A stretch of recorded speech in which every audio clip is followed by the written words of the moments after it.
اب اس کے بعد یہ ایک سورت جو آ رہی ہے، اس کے بارے میں عام طور پر آپ کو لکھا ہوا مل جائے گا کہ یہ سورہ جو ہے یہ مدنیہ ہے، لیکن یہ کہ یہ اکثر سورتوں کے بارے میں یہ جو آخری ہیں، ہر قرآن مجید میں کوئی نہ کوئی ایک رائے تو لکھی ہے، لیکن جب تفصیل دیکھتے ہیں تو بہت سی آراء ہے اس میں، یہ کوئی ایک رائے نہیں ہوتی۔ میں نے جب تحقیق کی ہے تو حضرت عائشہ صدیقہ رضی اللہ تعالیٰ عنہ کے قول کے مطابق یہ سورت بھی مکی ہے، مدنی نہیں ہے۔ سورۃ البینہ، بسم اللہ الرحمن الرحیم، لم یکن الذین کفروا من اہل الکتاب والمشرکین منفکین حتی تأتیہم البینہ، نہیں تھے وہ لوگ جنہوں نے کفر کیا تھا اہل کتاب میں سے اور مشرکین میں سے کہ انہیں علیحدہ کر دیا جاتا یا باز آ جاتے، حتی تأتیہم البینہ، جب تک کہ ان کے پاس بینہ نہ آ جاتی۔ ظاہر بات ہے کہ وہ گمراہی میں مبتلا تھے، کوئی بین چیز آئے، کوئی واضح چیز آئے جس سے کہ ان کو اب محسوس ہو جائے، شعور ہو جائے کہ ہم گمراہی پر ہیں۔ اور یا اس کا مفہوم یہ ہے کہ جب تک بین ان کے اوپر بات نہ آ جائے اس وقت تک انہیں کاٹا نہیں جا سکتا، انہیں اپنے سے علیحدہ نہیں کیا جا سکتا۔ منفک جو ہے یہ دونوں طریقے سے معنی دے گا۔ اب قابل غور کیا بات ہے، وہ بینہ کیا ہے؟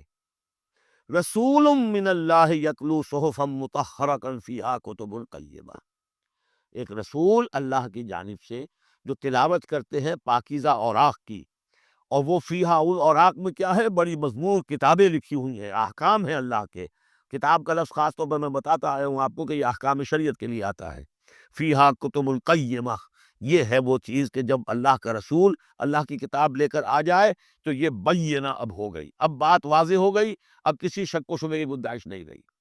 یہی سورہ طلاق میں ہم نے پڑھا تھا ذکرہ، قد انزلنا الیکم ذکرا رسولا یتلو علیکم آیاتہ، تو یہ جو ہے رسول جب تلاوت کرتا ہے، وہ ہے کہ رسول اور کتاب مل کر بینہ بنے، اللہ کی کتاب، اس کا معلم رسول مل کر بینہ بنے۔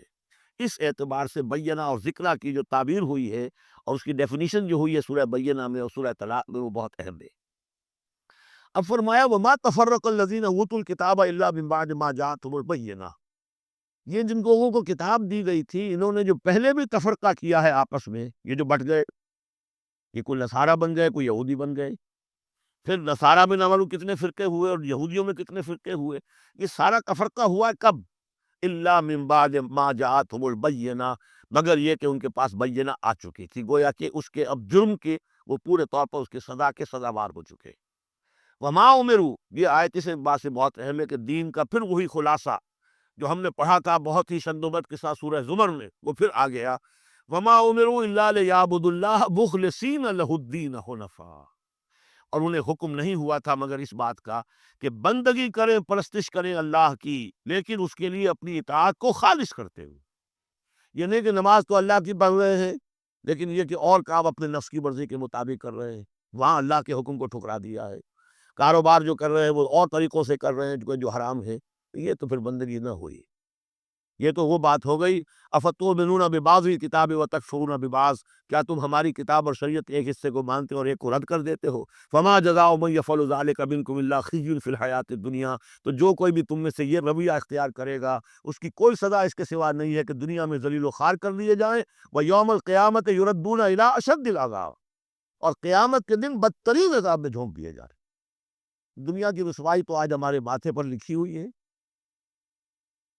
1.5 ارب انسان، 1.25 ارب تو کم سے کم ہے، 120 130 کروڑ سے کم نہیں آج مسلمان، عزت نام کی کوئی شے نہیں۔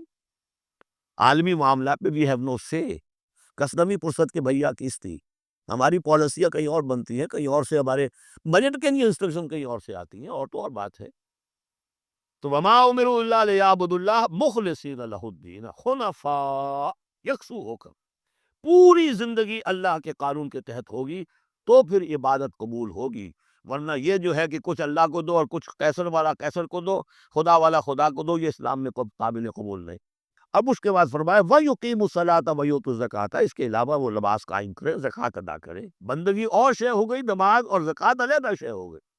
بندگی تو اطاعت ہے، زندگی آمد برائے بندگی، زندگی بے بندگی شرمندگی۔ اس بندگی کے حقوں کے تقاضوں کو پورا کرنے کے لیے نماز دی گئی آپ کو، تاکہ آپ یاد تو کرتے رہیں، اللہ کو یاد تو کرتے رہیں، تاکہ وہ جو عہد کیا ایاک نعبد و ایاک نستعین دل میں 5 مرتبہ تازہ ہو جائے۔ اس کو حفیظ نے کہا ہے، سرکشی نے کر دیے دھلے نقوش بندگی، آؤ سجدے میں گریں، لوح جبین تازہ کریں۔ یہ جو ہے اس کے اوپر دھندلے ہو گئے ہیں رکوع سے بندگی. نماز پڑھو تاکہ یہ بندگی کا رس پھر اور چمک اٹھے. ایاک نعبد و ایاک نستعین کتنی مرتبہ دہراؤ گے سورہ فاتحہ کو ہر نماز میں تو تم اپنے عہد کو تازہ کر رہے ہو. اور زکوٰۃ دو. وذالک الدین القیمہ یہی ہے سیدھا دین ہمیشہ کا دین. ان الذین کفروا من اہل الکتاب والمشرکین بے شک وہ لوگ جنہوں نے کفر کی روش اختیار کی خواہ وہ اہل کتاب میں سے تھے یہود اور نصارہ والمشرکین خواہ وہ مشرکین میں سے تھے. فی نار جہنم خالدین فیہا وہ ہوں گے جہنم کی آگ میں اس میں ہمیشہ ہمیش رہیں گے. اولئک ہم شر البریہ یہ یقیناً بدترین خلائق ہے. ان الذین آمنوا وعملوا الصالحات اس کے برعکس وہ لوگ جو ایمان لائے جنہوں نے نیک عمل کی اولئک ہم خیر البریہ یہ بہترین خلائق ہے.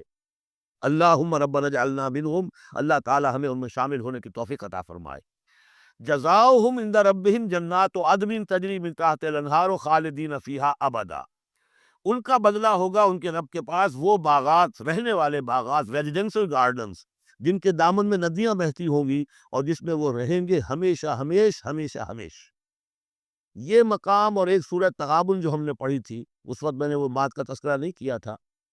دو مقامات قرآن مجید کے ایسے ہیں جہاں جو سائملٹینیس کنٹراسٹ ہے وہ یہ ہے کہ جہنم کے لیے صرف خالدین فیہا آیا ہے اور جنت کے لیے خالدین فیہا ابدا. تو یقیناً کوئی نہ کوئی فرق ہے. ویسے جہنم کے لیے بھی قرآن میں دوسرے مقامات پر ابدا بھی آیا ہے اور پھر سارا کچھ، لیکن جہاں کنٹراسٹ آ جائے جو فوری ہو تو یہ جو سائملٹینیس کنٹراسٹ کے حوالے سے چنانچہ اسی بنیاد پر امت کے دو بڑی عظیم شخصیتوں کی رائے یہ ہے کہ جہنم ابدی نہیں ہے، ایک وقت میں آ کے کھوکھلی ہو جائے گی، ختم ہو جائے گی.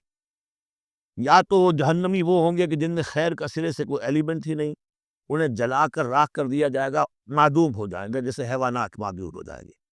اور اگر کوئی خیر کا ایلیمنٹ ہے تو جیسے بھٹی میں چڑھا کر دھو کر کپڑا نکال لیا جاتا ہے ایسے ہی وہ ان کی روح جو ہے وہ نکال لی جائے گی اور وہ پھر جنت میں پہنچ جائیں گے.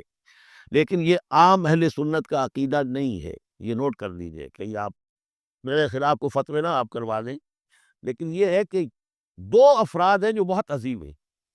ایک تو یہ کہ جو یوں سمجھیے کہ شیخ اکبر کہلاتے ہیں، صوفیہ میں بہت چوٹی کی شخصیت، محی الدین ابن عربی. دوسرے وہ شخص نے جو ہر اعتبار سے محی الدین ابن عربی سے بہت شدید اختلاف کرتے ہیں، بہت شدید اختلاف، امام ابن تیمیہ. اور جو یوں سمجھیے کہ سلفی جو المسلک جو لوگ بھی ہیں دنیا میں ان کے نزدیک سب سے بڑے امام جو ہے سب سے بڑے عالم وہ امام ابن تیمیہ ہے رحمۃ اللہ علیہ، ان کی رائے بھی یہی ہے. تو دو عظیم اشخاص کا اس پر متفق ہو جانا، متفق گردید رائے بو علی بارائے من، تو یہ وہ یقیناً جو ہے اس قابل تھا کہ میں آپ کو اس کا تذکرہ ذکر بتا دوں.